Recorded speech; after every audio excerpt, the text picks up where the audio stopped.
To the world, Kong was untouchable. A billionaire. A genius. The ice-blooded CEO of Lynx Corporation, the largest tech empire in South Korea. Employees spoke his name with fear. Executives avoided breathing too loud around him. The board believed he cared about nothing but numbers. And for years that was true. Until the morning he disguised himself as an elderly janitor and slipped into the noisy, fluorescent-lit lower floors of his own company and heard a soft, trembling sniff behind the vending machine. The day Miriam Goodman arrived at Lynx Corporation, she felt like a misplaced raindrop in a city of lightning. She clutched her tote bag to her chest, her long curly hair bouncing softly in the sharp soul wind as she stared up at the skyscraper. Light flashed against the glass like a warning. "This is temporary," she whispered to herself. "Just earn enough, survive, and go home one day." The automatic doors slid open with an expensive whoosh. Inside, everything was ice-cold and metallic steel, marble, and people walking like their footsteps didn't dare echo. Miriam inhaled. She could do this, she had to. She sat at her tiny desk on the 27th floor, just an intern in the marketing department. Barely paid, barely trained, barely acknowledged. The other interns formed cliques. The senior staff rushed past like she was invisible. But Miriam smiled anyway. She had spent her whole life making ghosts feel seen, her absent parents, her unreliable scholarship coordinators, her own fading hope. A smile was her armor. Until the morning it cracked. Her phone buzzed. A single message. She tapped it. Then her heart dropped so fast she felt dizzy. "This is your final notice. Scholarship cancelled. Balance due, 4,700,000 Korean wons. For $1,000,001. Almost $4,000. Money she did not have. Her knees went weak, and she ducked into the first empty corner she found behind a vending machine that hummed loud enough to cover her choked breathing. Her curls fell over her face as she hugged her legs and tried not to scream. The pressure, the fear, the loneliness pressed down on her chest until she couldn't breathe. And then, a quiet squeak. Footsteps. She looked up, startled, and saw Grandpa Min, the old janitor who worked nights and early mornings. He always smelled like peppermint oil and disinfectant. People rarely spoke to him, but Miriam always did, because he looked lonely too. "Oh, Grandpa Min." She quickly wiped her tears. "Sorry, I didn't know anyone was cleaning here." He didn't speak, just watched her with tired, wrinkled eyes. She bowed slightly. "Please don't tell anyone I was crying. I just need 5 minutes. I'll be okay." Her voice betrayed her. She was not okay, but she forced a smile and hurried away. The moment she was gone, Kong, the billionaire CEO hidden behind prosthetic wrinkles and old janitor clothes, felt the world tilt in a way he didn't like. The girl with the long curls.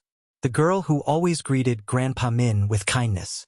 The girl who looked like the world kept taking from her, yet she still smiled. She was breaking, and she didn't think anyone noticed. But he did. Hours later, tore off the mask in his private penthouse office, the silicone wrinkles landing on the table with a soft thud. His assistant, Han-jun, jumped. "Sir, I thought you were home today." "That intern," snapped. "Which intern?" "The one with the long curly hair. The American girl." Han-jun blinked. "Miriam Goodman?" "Yes, her." Nunhel's voice was tense, low, almost dangerous. "I want her file. Everything." Han-jun hesitated. "Sir, may I ask why?" Nunhel didn't look up from his thoughts. "Because she cried alone today." The assistant's mouth fell open. "Sir, employees cry every day." "Not like that." Nunhel leaned back in his chair, jaw clenched. There was something in her eyes. He didn't finish the sentence. Maybe because he didn't understand it yet. Maybe because he didn't want to admit it. But the truth was simple. In a company of 10,000 people, in a world full of noise and ambition, Miriam Goodman was the first person who made him feel something in years. And he wasn't ready for how deeply it shook him. Kong had faced down boardroom wars, hostile takeovers, and billion-dollar negotiations without flinching. But nothing prepared him for the ache that formed in his chest whenever he remembered the girl behind the vending machine. Her trembling hands, her long curly hair falling like a curtain over her face, her desperate whisper, "I can't keep doing this." It played in his mind like a broken record, and it bothered him, more than it should, more than anything had bothered him in years. Han-jun returned that evening holding a slim folder. "Sir, this is everything on Miriam Goodman." Nun-hel didn't know why his hands felt warm when he took it. He opened the folder. Just an intern. Just a girl from North Carolina. Just another struggling student. So why did it feel like every detail mattered? Age, 24. Background, born in Winston-Salem, raised by her grandmother. Education, photography scholarship, recently terminated current role, marketing intern status. On the verge of losing her visa if she can't pay the school balance. Nun-hel's jaw tightened. Visas, debt, fear, pressure, all hidden behind a smile. He hated that. No, hated how familiar it felt. He closed the folder abruptly. "This is incomplete." Han-jun blinked. "Sir, it's her entire record. I want more. I want to know what she does after work, what she eats, how she gets home, who she speaks to." He paused. "Who she cries for." Han-jun stared at him in pure confusion. "Sir, why are you so invested in this one intern?" Nun-hel didn't answer for a long moment, because he didn't fully know. All he knew was the truth that slipped from his chest before he could stop it. She looked like someone who's trying to disappear quietly. His voice softened. "And I don't want her to disappear." Meanwhile, Miriam dragged herself through the office with a hollow smile. Her scholarship was gone. Her money was gone. Her dream was slipping from her fingers in slow motion. After work, she walked down the dim alley toward her tiny dorm, her curls pulled into a loose ponytail, shoes soaked from the light rain. A message from her grandmother popped up. "Baby, how's Korea treating you? Are you eating well?" Tears pricked her eyes again. She typed, "I'm okay, Granny." Really? She lied, because she didn't want to add another worry to her grandmother's already fragile heart. She hugged her coat around herself and kept walking. She didn't notice the black SUV idling at the corner. She didn't notice the figure inside watching her with a mixture of worry and anger. Nun-hel Kong had never followed anyone in his life. But tonight he was watching her. Not as a CEO. Not as a billionaire. But as a man who didn't understand why seeing her struggle bruised something inside him. Han-jun nearly dropped his tablet when he saw the CEO in the SUV. "Sir, you followed her?" "Personally." Nun-hel's eyes sharpened. "She walks home alone." "Why?" "She's saving money," Han-jun guessed. "In the rain? In the dark?" Nun-hel's voice was sharp enough to cut glass. "This city isn't safe. Sir, she's lived fine until now. She won't walk alone again." Han-jun blinked. "How? She doesn't even know you exist personally." Nun-hel exhaled slowly, fingers tapping the armrest. "I'll find a way." This wasn't business. This wasn't logic. It wasn't even an obsession. It was instinct. Pure, unsettling, uncontrollable instinct. Just before Miriam reached her dorm, she slipped on the wet pavement, her bag flying from her hand. Nun-hel's entire body tensed. Before he could stop himself, he opened the door to rush out.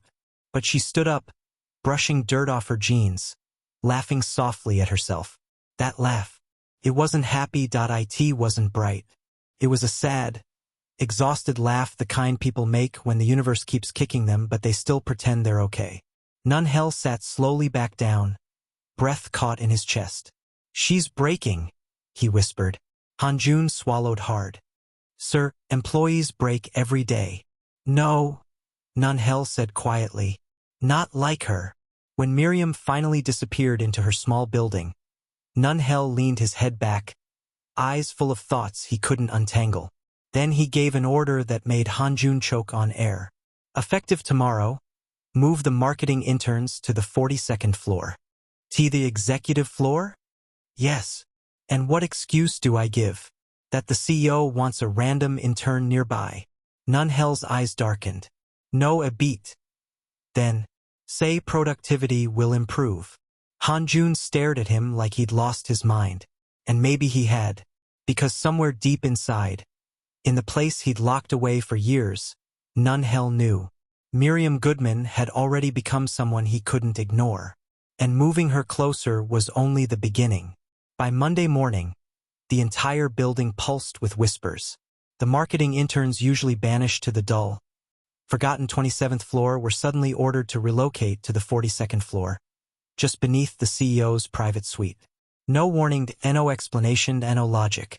Just a corporate announcement delivered in a flat email. Effective immediately, the marketing internship unit will operate from the 42nd floor for enhanced productivity. Enhanced productivity? Everyone knew that was code for something strange is happening. But only one person in the building understood the truth. Nun Hel Kong was rearranging the structure of his empire because one intern cried behind a vending machine. The elevator doors opened to reveal the luxurious 42nd floor lush olive walls, soundproof glass offices, velvet seating, and a view of Seoul that made interns gasp. Are we supposed to be here? No way, this is the executive wing. Who did this? Someone must be sleeping with someone important. The whispers grew like wildfire. Miriam stepped out last, clutching her notebook, curls cascading over her shoulders. The beauty of the floor washed over her. Meanwhile, her stomach twisted. She didn't believe in miracles. When life gave her something pretty, it usually took something painful right after. Their desks were arranged in a neat cluster near a window, and Miriam's seat, front row, perfectly positioned where a CEO could see her at all times. She didn't realize that was on purpose. She just thought the new desk chairs were too soft to be trusted. While the others chattered excitedly, she sat quietly, tapping her pen nervously. This move didn't feel natural. It felt directed. But by who? She had no idea. The answer was standing behind a mirrored glass wall above her, watching her with folded arms. Nun Hel had spent years mastering emotional discipline. But this morning, he failed. He stood in his private observation corridor, hidden from view, watching as Miriam unpacked her small desk plant and cheap pens. Her long curly hair swayed softly each time she leaned forward. Her brown eyes studied every corner of the floor as if she wasn't sure she belonged. And that uncertain look, it hit him harder than he expected. Hanjun appeared behind him. Sir, you're creeping. I'm supervising.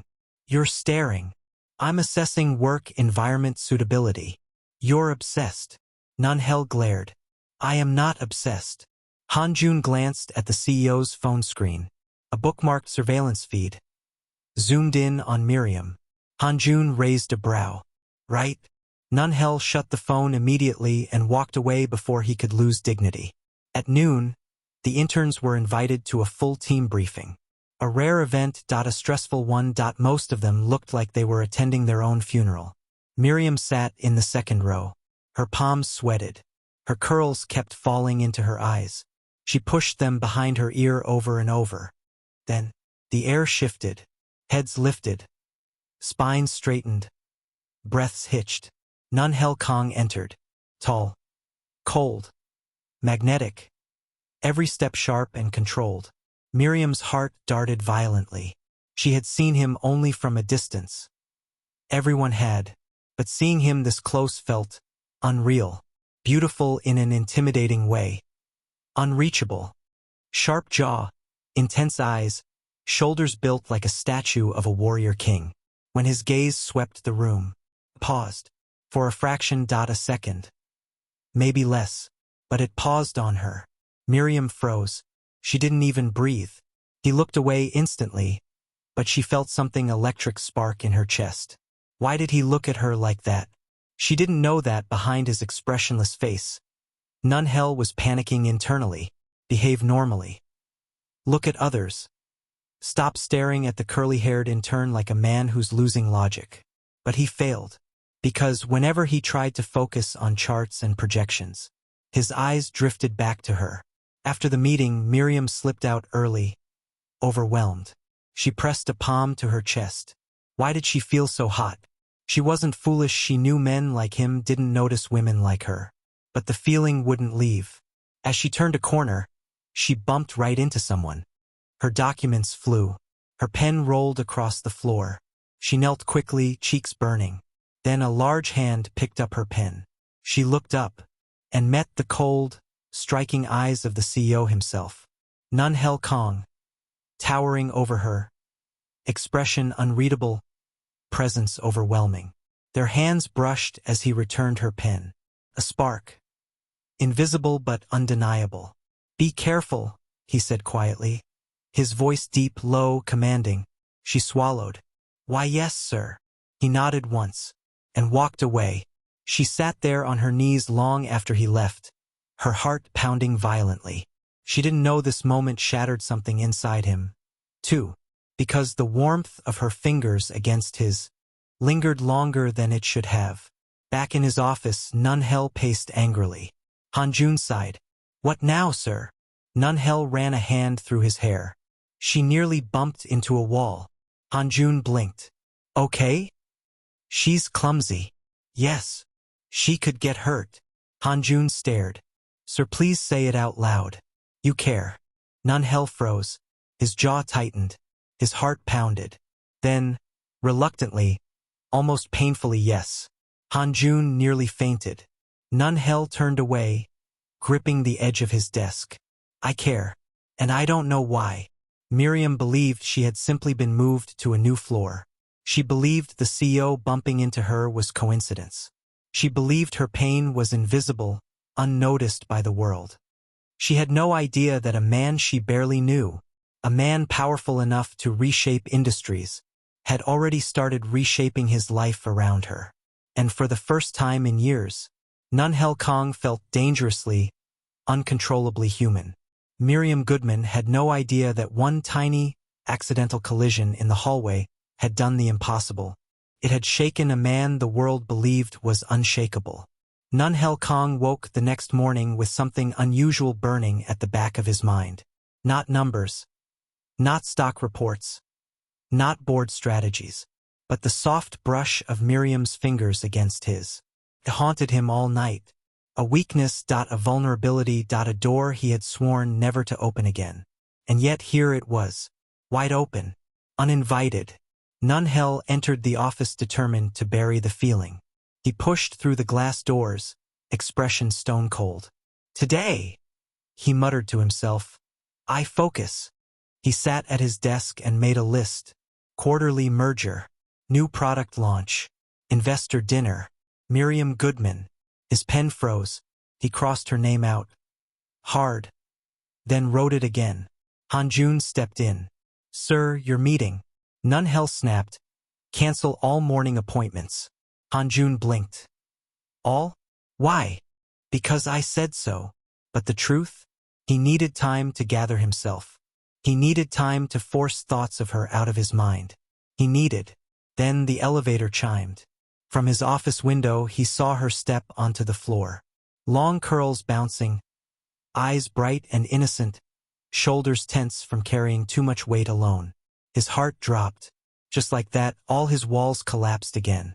The 42nd floor was buzzing as Miriam walked in. People stared more today, not because she was an intern, but because of her natural beauty, her glowing brown skin, the volume of her curly hair. Her quiet sweetness filled spaces without trying. "Good morning," she said to her team, her voice soft. A few interns nodded back, awkwardly intimidated. Not by her, but by her sudden proximity to power. Why her desk was closest to the CEO's private corridor. People had theories. Nasty ones. Unfair ones. But Miriam didn't hear them. She was too busy surviving her thoughts. "I have 30 days to pay the balance. 30 days or I will lose my visa. 30 days or everything ends." Her hand shook as she took notes.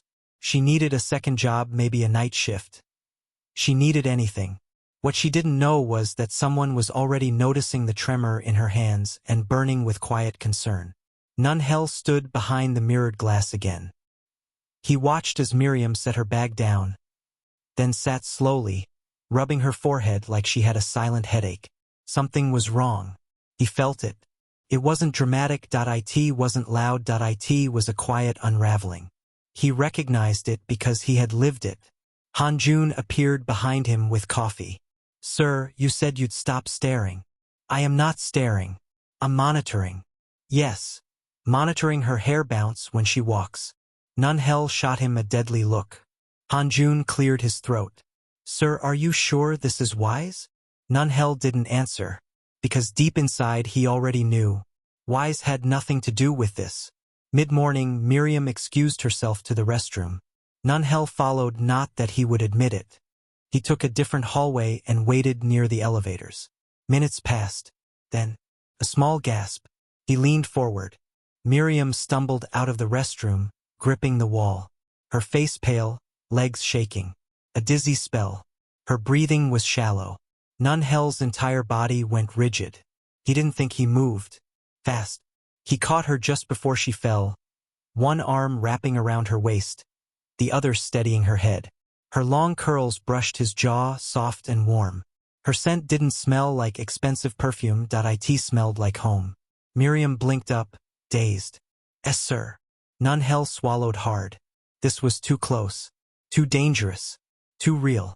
"You're not well," he said, voice low. "I'm fine," she whispered, trying to stand. No, his arm tightened around her waist. "You almost collapsed." She blinked again, embarrassed. "I didn't eat this morning." That sentence so small so honest. And it hit him like a blow. "You missed breakfast?" he demanded, too sharply. She nodded, then added softly, too softly. "I couldn't afford it today." The world inside him cracked open. Her curls moved as she lowered her gaze, eyes glassy with shame. Nunhel felt something fierce and primal ignite inside his chest. Protective. Dangerous. Uncontrollable. "You're coming with me," he said suddenly. "What?" "No, sir, I'm fine." He didn't let go. He couldn't. For the first time in years, his voice softened, warm, almost human. "Miriam, let me help you." Her breath caught. His thumb brushed her hip accidentally as he steadied her, sending heat rushing through them both. She felt it too. That spark neither of them understood, but both of them felt. Nunhel supported her gently as he guided her into the executive lounge. The room was silent, exclusive, forbidden to almost everyone. He sat her down carefully. "I'll bring something." His voice was stern, but underneath it trembled with urgency. She tried to speak. "Sir, you don't have to." He cut her off. "I want to." The confession slipped out before he could stop it. Her eyes widened. His breath caught. For a moment, it felt like the entire world paused, just to watch the two of them stand on the edge of something dangerous. Something intimate. Something forbidden. Nunhel stepped back, trying to regain control, but failing miserably. Because this was the day Miriam Goodman officially became something he had never allowed himself to have. A weakness. His weakness. And at the beginning of a storm neither of them could escape. Nunhel Kong had never made lunch for anyone in his adult life. Not for a woman. Not for a date. Not even for himself. He had chefs for that. Private staff. Assistants who hovered like shadows. And yet here he was, standing in the executive kitchen, sleeves rolled up, staring at vegetables as if they were classified military equipment. All because a girl with long curly hair whispered 3 quiet words that shattered him. "I couldn't afford it." The executive lounge kitchen was spotless, silent, and filled with equipment way too expensive for simple meals. Hanjun walked in and stopped dead. "Sir, are you holding a knife?" Nunhel glared. "Obviously." "And vegetables?" "Obviously." "And, are you cooking?" Nunhel didn't blink. "I am preparing a meal." "For yourself?" "No." Hanjun's jaw dropped. "For her." Nunhel's silence was the answer. The assistant nearly fainted. "Sir, you're a billionaire. You have chefs. They're too slow." "Sir, cooking because an intern skipped breakfast." "She didn't skip," Nunhel snapped. "She couldn't afford it." Hanjun opened his mouth, closed it, then whispered, "Sir, you're in trouble." Nunhel chopped harder. Meanwhile, Miriam sat quietly in the plush executive lounge, trying not to panic. Her cheeks were still warm from embarrassment, her chest tight from the dizzy spell, her curls falling around her face like a curtain of shame. I shouldn't be here. Why is he helping me? Why can't I stop thinking about the way he held me? She touched her waist where his hand had been moments ago. It felt like the imprint of his touch still lingered. Her heart fluttered uncontrollably. What am I doing? She whispered. She was an intern. He was the CEO. They lived in different worlds. But for the first time she wondered what it would feel like if those worlds touched. A door opened. Miriam looked up. Her breath hitched. Nunhel stepped out of the kitchen, holding a tray with 2 plates still steaming and a glass of warm ginger tea. He set it in front of her gently, not like a CEO, like a man terrified of breaking something precious. Her eyes widened. Sir, you didn't need to. I did. But you're the CEO. I am also a human being. She blinked. He added quietly, and you were about to faint. Her throat tightened. He pulled out a chair. Eat. She shook her head. Sir, I can't eat in front of you. It's too much. Eat. She picked up the spoon slowly, overwhelmed. Nunhel watched her like she was made of porcelain. She took her first bite. Her eyes softened. It's really good. He looked stunned. It is. She nodded, curls bouncing. Nunhel's ears turned slightly red. Hanjun watched from the door, whispering to himself, oh, we're doomed. He's completely gone. As Miriam ate, Nunhel stood nearby, pretending he wasn't staring. But he was. Her long curls brushed her shoulders each time she leaned forward. Her soft hums of appreciation made heat rise in his chest. Her delicate fingers held the spoon with such gentleness. She was beautiful not in a loud, flashy way, but in a quiet way that felt like sunrise. I'm really grateful, she said softly. No one's ever made lunch for me before. Not like this. Something in him cracked open. He moved closer. This won't happen again, he lied. She looked up, confused. Oh, sorry, I didn't expect. I don't mean that. His voice softened. I mean you won't be skipping meals again. Her lips parted slightly. Sir, I don't want to be a burden. You're not. But, Nunhel leaned down, eyes locking with hers. You could never be. She froze. He froze. For a second, the world held its breath. Her curls fell forward as she looked away, flustered. He stepped back quickly, trying to regain control before he did something reckless. Miriam finished eating, and Nunhel guided her to stand. Are you steady? He asked. I think so. He observed her carefully like she was a delicate piece of art that might crumble if mishandled. Then he said something he'd never said to any employee. If you feel faint again, call me. She blinked. You want me to call you? His jaw tightened. Yes. She hesitated. But why? Nunhel opened his mouth, but the truth slipped through before he could stop it. Because I care. Silence. Her breath caught. He looked away immediately, furious with himself, with the slip, with the terrifying honesty of it. Miriam touched her chest softly, overwhelmed. Thank you, Nunhel. His name on her lips. Soft, warm, gentle. His heartbeat punched against his ribs. He turned away before she could see the storm in his face. Hanjun approached cautiously as Miriam left the lounge. Sir, he whispered. You're falling for her. Nunhel clenched his jaw. No, you cooked for her. It was necessary. You fed her yourself. It was efficiency. You held her like she was your heartbeat. Nunhel's silence was dangerous. Hanjun sighed. Sir, this ends badly. Nunhel stared at the door Miriam had walked through. His voice quiet, his admission bitter. I know. But his next words were soft, uncontrolled, and true. But I can't stay away. Nunhel Kong had always believed he could control everything. Businesses, contracts, employees, even entire markets. But there was one thing he had never prepared for. Jealousy over an intern. And yet here he was, pacing the 42nd floor corridor like a predator confined. His mind fixated on Miriam Goodman. It happened during a routine morning briefing. Miriam laughed at a joke from another intern light, natural, unassuming. And Nunhel felt something unfamiliar rise in his chest. A flare of irritation. Not anger. Not frustration. But jealousy. He realized, with a jolt, that he didn't like anyone else sharing her attention. Not the interns. Not senior staff. Not anyone. Because she had already claimed a part of his thoughts he didn't want to share. He returned to his observation corridor and watched her quietly during the team exercises.